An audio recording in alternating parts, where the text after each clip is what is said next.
Hello everyone, I welcome you to the day 20 of the training. Today, after knowing about sequential logic circuits or combinational logic circuits in the FPGA development and inside the processor, these might be the elements that you will be knowing about half adders, ALUs, memories.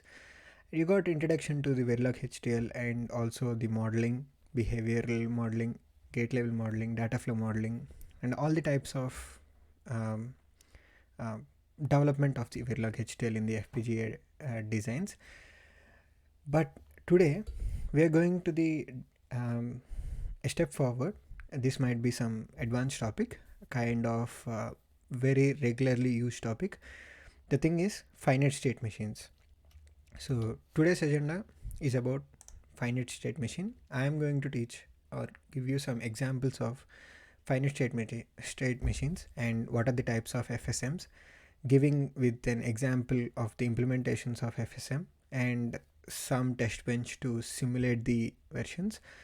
And I think these will give you an overall development of the architecture in the FPGA complex designs. When coming to the complex designs, you have to deal with set of elements inside a complex design. For example, you are designing a larger application of FPGA in the industrial 4.0, 5.0 in the real-time projects. You will be dealing with lot number of elements, more than 10 15 inside the architecture. So entire FPGA processor should contain all the registers, all the ALU controllers, memory counters, and all the peripherals as well. So for that sake, when we have that kind of architecture to be designed, we are not sure about what design has to be done in a specific input and output structure. Okay, we can think of different tasks when we give to the input of the processor and we desire a output from the FPGA. But what if the internal architecture is unknown? Then comes FSMs. In the FSM implementation, you will be seeing, without knowing the actual hardware architecture of the design, you can design the FPGA architecture. It might be a little confusing and sounds unknown, but if you have a black box and you have to design some functionality without knowing any um, architecture of the hardware logics inside the design, then you need to implement some kind of state machines depending on the processing of the data in the current state and in the next state. Depending on these two states, you can design the architecture. How we are going to do that, we will be giving some implementations and examples. So look into the finite state machine. What is it? FSMs are defined as the list of states and describing the transitions among the output and input. So you have the data, you're sending it from input and coming out of the output, and before input and output the process happens, and that process is taken place in a state wise or in a phase, in the separate phases, and that list of states and describing the transition of data among the output and inputs, that gives the actual definition of state machine. So this is a series of uh, tasks that to be done or series of functionalities that to be done. You will be better understood when we describe the Verilog HDL code for an FSM. From the FSM, we are deriving the hardware architecture. So that is our agenda. This is a graphical representation in a flow diagram of the design. So you will decide on a set of tasks, like from the initial point input to the final point output. You will be designing some group of from the initial point. Let us say you have inputs and output. Between input and output, you have to decide on what are the transition states on the logics. Each transition state can represent each clock pulse as well. So based on the state machine, states is nothing but, for example, now q is equal to 1 at 5 nanoseconds. This is a present state.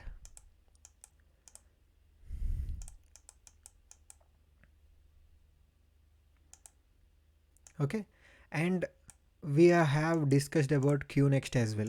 Q next is equal to some 0 at 6th nanosecond. This is called next state, considering the data from next state. Okay, so this is also referred as the mathematical model of the computation. So what I am going to say is, if you have a design, if you want a design, you take it as a box of unknown hardware. Hardware is not known, but we have inputs, we have outputs, and some mathematical operations or some functionality we are desiring of the design. So that design should act as an addition calculator, subtraction calculator, multiplier, or it should divide, or it should do some shift right or shift left. These kind of operations it should do. So then your imaginary box should have some operational statements or functions. So based on the functionality, we are designing the hardware architecture. What kind of cells to be connected, what type of multiplexers to be connected. Based on this, we are coming from unknown state to a very well known logic circuit.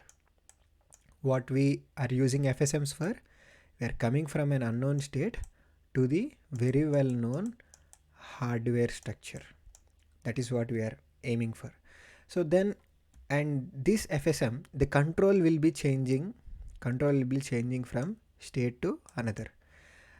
So FSMs we design, so how they are operated on different states, and FSMs are useful to create a design architecture without knowing the actual design. So with knowing the hardware, that's what I'm saying. So FSM, why do we need FSM? We have known behavioral modeling, gate level modeling, and we are writing pretty good Verilog HDL by now. But why do we need FSM? Why? Because in some particular projects or in the complex designs of very much large complex applications of the FPGA designs, in that designs we would never know every element of the design. We just know the functionality that we are aiming for, and we just know the output that to be desired from the FPGA board. So now, in order to design a chip based on that complex design, we have to inculcate the elements into the FPGA chip. That is the major key role. So for that reason, for designing the chip based on the functionality F, so we are coming from unknown hardware architecture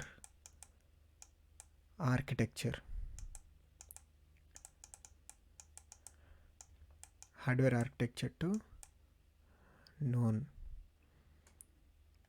known architecture of a complex design. Got it? So now at last we are combining all the logic cells into this, and like this. So these FSMs are very well designed in two types. So coming to them, there are Murray and Mealy machines. But before that, I want to explain what are the unknown systems or FPGA or random design consists of in the complex projects. They consist of next state block, what will happen after the process or after some particular task. There will be some next block, and we need an output block to get the data processed into the output block, and so that this output block will be communicating with the external peripherals. External peripherals like you can see some LCD display. So that LCD display can be connected to the output block, and output peripherals, output IO buffers can be connected to the LCD display, and whatever the data you want to process, so that can be sent through output block. But there is a catch where this next state operation that is to be happening will be depending on current input. Remember, this is a current input. Got it? That is a current input, next state block. But in order to process this entire applications or functionality, any operation that is to be done, we need a memory element. This is how these blocks are connected. So now for any unknown system, for any FPGA processor design, or for the random design that you are desired of in the projects, you need these three things: next state block, memory block, and output block. These are the internal elements of finite state machine. Now this is your design.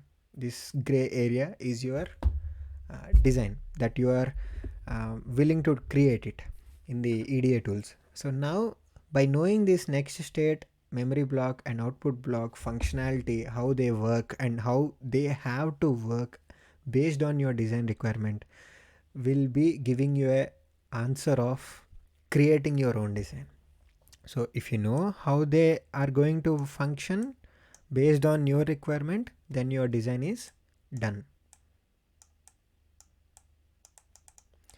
Your design is done. So to achieve that design from random to known, unknown to known, for that design we need to operate this finite state machine between these three internal blocks. These are the imaginary, but we are assuming it. At this point of stage, finite state machines are of assumptions.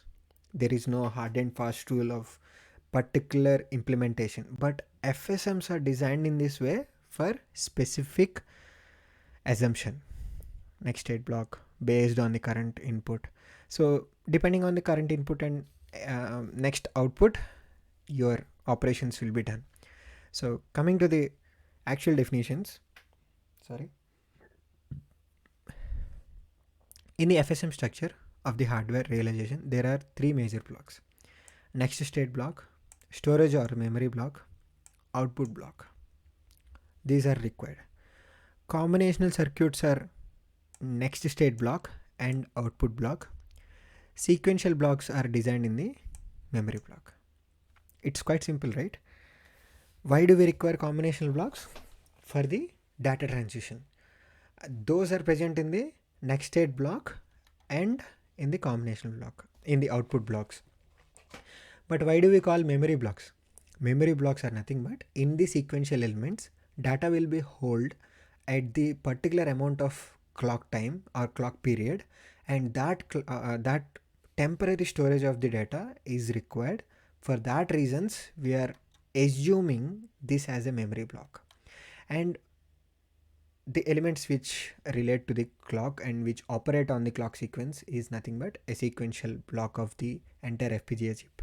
So all the sequential blocks will be compared or connected to the memory block, and combinational circuits will be connected to the next state block. Coming to the connections between these blocks, how these are internally connected. Now the second question is, first question, okay, the random design has next state block, memory block, output block. Now we know these blocks, and coming to the, let me erase all these things. Coming to the next implementation, how these are connected through internal wires, which are represented simply by these following states: present input, present state that we are operating now, the process happens now, and next state, what happens to the data that is processed in the next state, in the coming next clock period. So for example, you have a clock. Every time you see the clock in this particular manners, and for that clock period, if you consider the data at this moment, if you consider the data from 0 to 5 nanosecond, that is called present state. Okay, present state. And if the data is seen at different in the next coming clock cycle, that is considered as next state. You will understand this in a coming explanations in the next slides, but understand all these three blocks, next state block, memory block, output block, are internally connected by the present input, present state, and next state. Okay, understand this is an outline of the connection between present input, present or next state, present state, and the output state. So that is the next state. So how are we getting these things?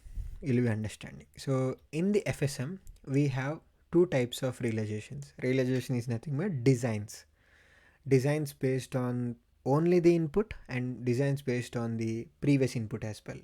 So the connections between the blocks have divided the designs into two different FSMs, like Moore FSM machine or Mealy FSM machine. These are two major implementations of the designs when we don't know the hardware architecture. Coming to the Moore and Mealy FSMs, these are classified based on the transition of data between the input and output. As I said, I was repeating here again by reading. When you read the statement, these are classified based on the transition of the data between input and output. The data is transformed between next state, memory block, and output block. As you can see, if this is next state, this is memory block, and this is output block. Data, what are we looking at? We are looking at input and output. So let us say some data is available.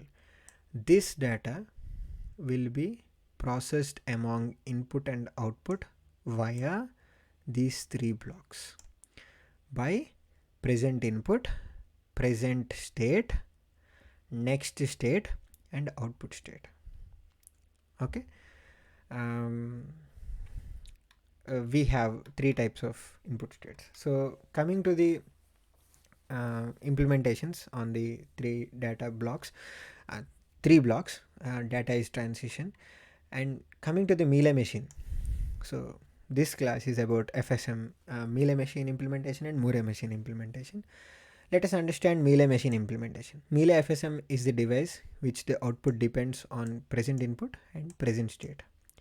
So whatever the output is available that we are desired of, that is present, that is depending on the present input and also the present state. That means in the circuit I will explain in clear. This means output of one state will be depending on the present state. Also the depends directly on the input, present input. So what does this mean? At output, it can be depending on present state that is connected here, or the initial present input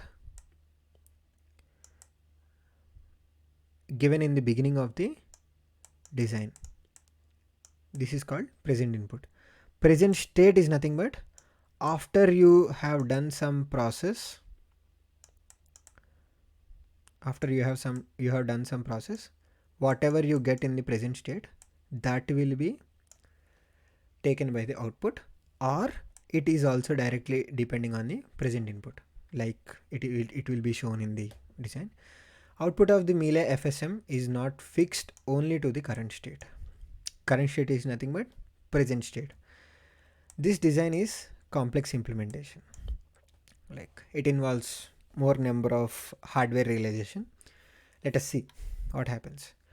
So As I said, for the next block we have present input and present state for the next state block, and we give these inputs, and the output of the Mealy machine, that output is directly depending on the present input. Also the output is depending on the present state. So that present state is coming from this thing, and this next state block will give an output of next state, and this next state will be given to the memory block based on the clock and reset of that current clock time period. Memory block will be processed, and thus that processing can happen. We don't know the exact elements, whether it might be the controller or ALU or some other operator. So this is a memory block.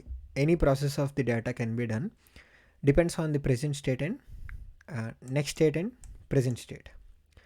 So this is the internal connections between the Mealy FSM. All these blocks are connected here, and the final output depends on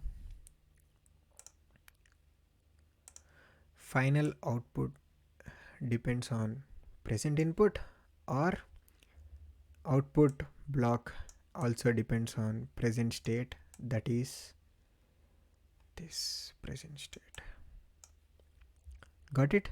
And that is given as a feedback to the next state, and this process of data processing will happen in this loop. Follow the cursor. Okay, and it is pushed forward to the output block, to the output. So that is Mealy FSM. You will better understand when we develop the design, but as of now, think as a layman and understand what is FSM, what are the internal blocks of an FSM, what are the inputs and output connections between these internal blocks, and what are the different types of FSMs based on these connections. So listen this thoroughly. Going to the Murray machine, for that Murray machine, it only depends on the present state. For example, in this Murray FSM, the output is dependent on only the present state, like shown in the circuit design that I will be showing. This means output of one state will be depending on present state only. The output is depending on present state. Whatever you get the data here, that is enough. That is the data pushed forward into the output.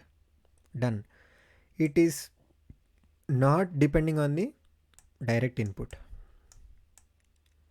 Murray machines are simpler implementations. Output is fixed on the current state. Yeah, whatever might be the current state, output is fixed, and this is a simple implementation.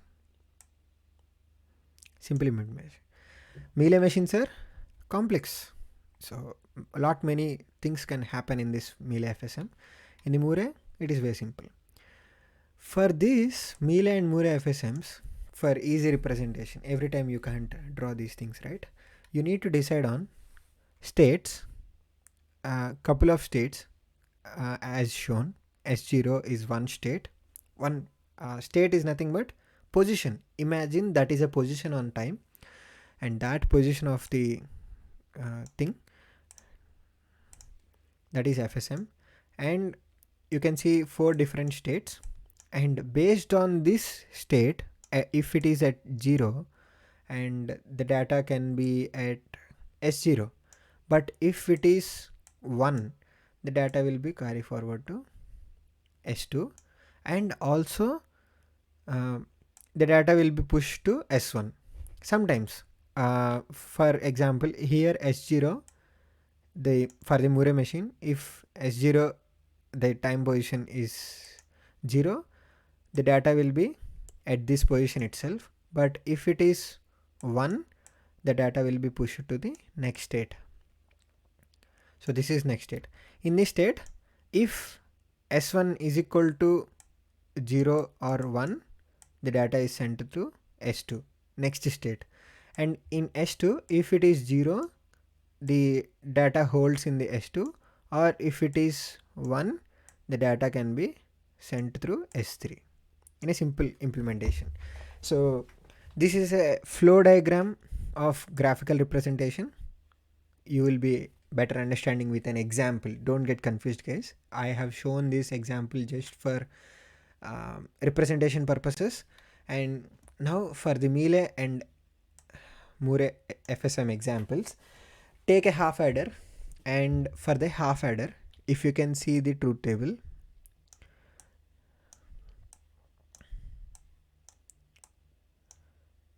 you can take A, B, and sum and carry. If it is 0 0, what is sum? 0, and carry is 0. If it is 0 1, sum is 1, carry is 0. If it is 1 0, sum is 1, carry is 0. And A is equal to 1 and B is equal to 1. Both inputs are 1. Sum is equal to 0, carry is equal to 1. Hence, now understand here, in the current state, if A is equal to 1 and B is equal to 1, the data will be, okay, let us come from the outputs. What are we aiming for? We are aiming for sum is equal to 0, 1, 1, 0, carry is equal to 0, 0 and 1. So based on the carry, let us decide there are two states. Either carry is equal to 0 or carry is equal to 1. Let us consider carry is equal to 1, first state. So when carry is equal to 1, and what is the condition of sum? 0. Think of only one output. We are thinking of one carry. For the reference guys, you can come from the sum implementation as well, but it is way complicated. So then think of carry 1 and carry 0 are the two states with the output desired as sum is equal to 0, or sum can be 1 or 0. So now we are considering the condition called carry is equal to 1. At that time, sum is equal to 0. What are the values of A and B? A should be 1 and B should be 1. That is the definition of AND operator here. Both should be true. You can't write OR there. So what is your condition? If A is equal to B 1 and B is equal to 1, then the data will be at this position. Else, so else, if A is equal to 1 and B is equal to 1, your output is carry is equal to 1, sum is equal to 0. Else, if this, else it should go to the next state. It should think of the next state. So what is the next state? I think for the next state, I'll represent on sky blue. So for the next state, we are considering carry is equal to 0. Okay, carry is equal to 0. Confirm. But what are we expecting the outputs as? Outputs as S is sometimes 0, sometimes 1. Okay, no problem. When is the S equal to 1? The S equal to 1 only when A not equal to B. A not equal to B. Hence, if A not equal to B, sum is equal to 1. Else, that means A compares to B or A equals to B, sum is 0. Else, I mean, if this is if. Okay, this is if. If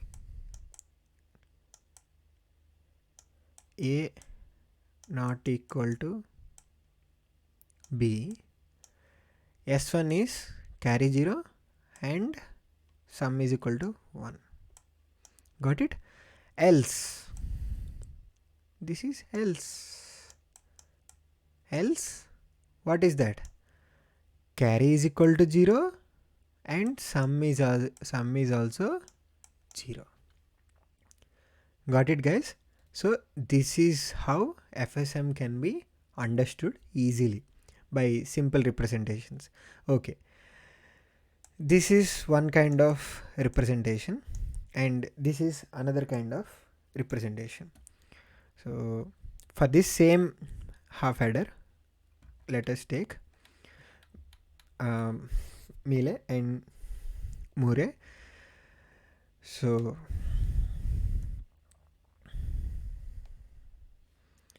yeah, coming to the Murray implementation, I mean this is Murray implementation and this can be Mealy implementation, and for that half adder, now we are thinking of so this is Mealy implementation and this is Murray implementation.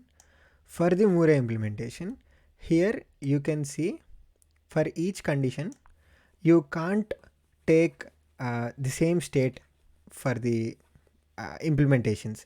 Why? Because in the Murray it is not depending on the present input directly, it depends on the current state. It only depends on the current state, else it only depends on the else, only one thing at a time. It is not depending on the previous inputs, but here it is depending on the initial state as well. So for the Murray implementation, take if a is equal to if a equal to 1 and b equal to 1, from this condition we are expecting outputs as carry is equal to 1 and sum is equal to 0. This we already know, that will be the same. Else the flow diagram goes to the, flow goes to the next state. It checks for the next state. For the next state, what is the condition? Carry is equal to 0. Carry is equal to 0. But for the next state, carry is equal to 0. Sum should be 1 or 0. It is confused. It can't depend on the next state. It can't depend on the present input as well. It only depends on the present state. What is that present state? The carry is equal to 1 and sum is equal to 0. But here the present, else carry is equal to 0, sum is not defined. For that sum is equal to 0 or 1, we have strike this off and we have decided to make two other states where we are getting carry is equal to 0 and sum is equal to 1 or 0. Understand guys, here the condition is, here in the simple implementation it is depending on the present states and next state. We can implement in the design itself. But here coming to this state, we are expecting sum is 1 or 0. Both the things are not implemented in the same time. Hence the a not equal to b, if a not equal to b, a is 1 or b is equal to 0, or a is 0 or b is 1. That's what not equal to is represented here. Hence we have decided to split this state into two other states, kind of carry is equal to 0, sum is equal to 1, and carry is equal to 0, sum is equal to 0. So carry is equal to 0, sum is equal to 0. At carry is equal to 0, sum is equal to 0, what are the inputs? A should be 0, B should be 0. So at that point it is taken. And now for that A not equal to B, what is the condition here? For carry is equal to 0 and sum is equal to 1, A not equal to B. Got it? So else it should remain in this state, or it is not considered it anyway. Here ends the matter. If A not equals to B and that state is gone here and coming to this point, and if else A is equal to 0 and B is equal to 0, carry is equal to 0, sum is equal to 0. So here I can show you the flow of the Murray implementation, how this data is transferred, or how this Murray FSM flow diagram is implemented in a sequence. So that is shown like this. Let us consider. At first you are checking the condition called carry is equal to 1 and sum is equal to 0. For that condition, you have got inputs a is equal to 1 and b is equal to 1. At this condition, okay, the current state works fine. At this, the data is at state 0, S0. Else, this is not the condition. We want carry is equal to 0 and sum is not defined. Else, it is checked here. In this condition, we understood a is not equal to b. Here a is equal to b.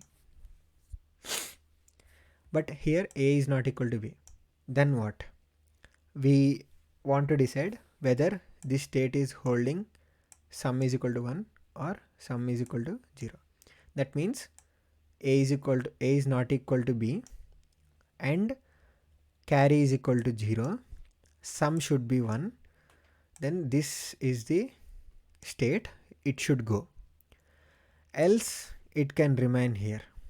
That means a is equal to 0. And now for this state, you can take next step, how it is followed. Here else a is not equal to b. That is the same. It will remain in the same state. The data will be remained in the same state. But if S1 is equal to, I mean a is equal to 0 and b is equal to 0, for sum is equal to 0 and carry is equal to 0, there is only one condition left, that is a and b are both zeros. Hence it is stayed here in this position. Else it is pushed forward to the basic state and it goes to the initial state, initial feedback, that is at the starting point. This is how Moore machines are designed. See how this is implemented. I don't want to erase anything. Okay, that is what Mealy and Moore FSMs are written. And I want to introduce some real-time applications of Mealy and Moore FSMs implementations while designing IP cores, digital audio processing, memory controllers, in the design of memory controllers, which are very logic designs, very much complicated designs, and used also for the testing of scenarios in various test conditions. Mostly, if this is the case and we know the design and we have developed the design, we can also run a test bench kind of simulation, right? Why don't we run? What are we doing here? We are continuously checking. Likewise, the data will be continuously checked in each of the state, and that state is given to the output. Got it? This can be output. At this point, that can be output. This point, that can be output. Don't forget, why are we doing this FSM? We had desired of output that we require. So used in the testing purposes and also in digital communications. Got it, guys? For the digital communications, you can see these Mealy and Moore FSMs are mostly implemented in the protocol levels such as SPI and UART protocols. So those are very much complicated designs, and in that SPI and UART protocols are mostly at output of the design to communicate with the external peripherals. Peripherals are nothing but some kind of sensors, ports, connections, and display units or any other external devices to be attached to the FPGA. No, this is not Japan, this is English. So this output UART protocol, for that protocols are SPI implementations in the digital communication. We are using these FSMs for quickly verifying or quickly designing the communication system there. So that is it. And in this is the FPGA board or the architecture you can see. And if you have any further questions, you can talk to me directly, and I am here to help you out in the implementations of the designs. And whatever you practice thoroughly, if you have any questions or doubts, just let me know. I'll be here to clarify. And thank you for your valuable time. Keep learning, stay focused, and stay consistently working. Thank you.